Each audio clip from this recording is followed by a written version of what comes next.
today we're going to talk about selecting shoes for a trip to Italy. So I experienced lots of pitfalls when I was in Italy, and I hope that I can help you avoid those. So one thing to think about is making sure that you're taking shoes that are well broken in. Now I did that, but the difference is I took shoes that I had not hiked for 10 miles in. I took shoes that I wore around town, maybe I'd walk a mile or two, but not 10. And so these shoes were really not suitable for walking 10 miles. And we walked more than 10 miles the first day we were in Rome. And so my feet were in pretty bad shape after that.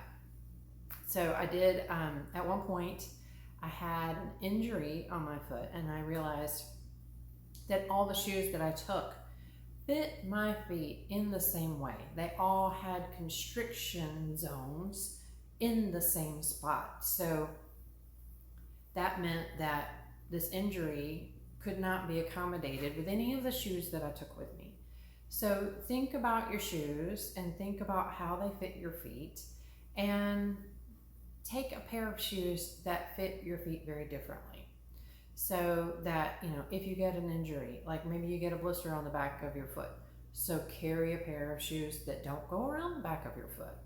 I had an injury across the, just above the toe line, and so all my shoes fit very tightly around that. What I really needed was a pair of flip-flops.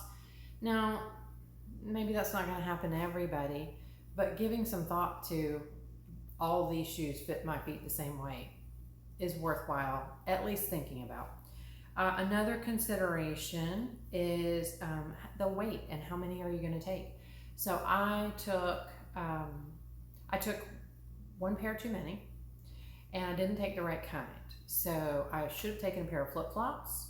They are very light, and there's lots of good uses for them. You injured your foot, you can switch to something else. You need something to wear from the shower to the bedroom, fine. You are going to be tramping around somewhere and it's going to be wet. Maybe you just want something that's easy to dry off, so maybe flip-flops would be suitable then. So have it to do over again, I would take a pair of flip-flops. I finally had to break down and find a pair, and that just took forever. I finally found a pair in a dollar store kind of place, and they were just hideous. I threw them away at the first opportunity, but they really helped me get past that foot injury. So I also took some sandals, and these are super light. I have another video where I talk about these specifically. These are made by Italian Shoemakers. That's the brand name.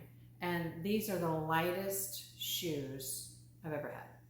These probably weigh 1.5 ounces. These are super, super light. They don't take a ton of room. They've got this stretchy band, so they're very comfortable.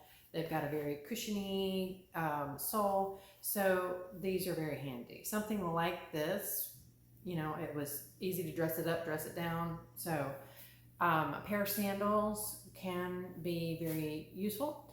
I also took some slip-on sneakers, and they were very cute, and they're normally very comfortable, but like I said earlier, I had never walked 10 miles in them. They were really not suitable for that. So if I had it to do over again, I would probably take a pair of sneakers or a shoe that is specifically designed for hiking. I like being cute. I like wearing cute things, but certain cities, you're just going to be doing so much walking. It just doesn't make sense to do anything different. Rome, you're going to walk a ton.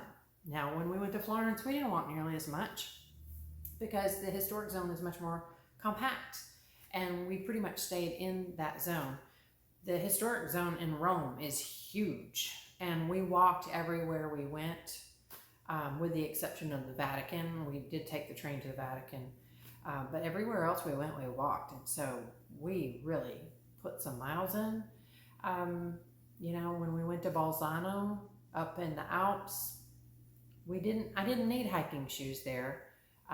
It was much more manageable, the distances that we were walking. So I would probably take 3 pair of shoes next time. I would take a hiking shoe or a tennis shoe. I would take a sandal.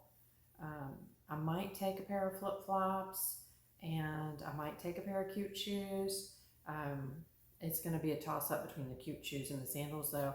I might decide based on where we're going, or I might sneak 4 pair in. So, anyway, I hope you found this helpful.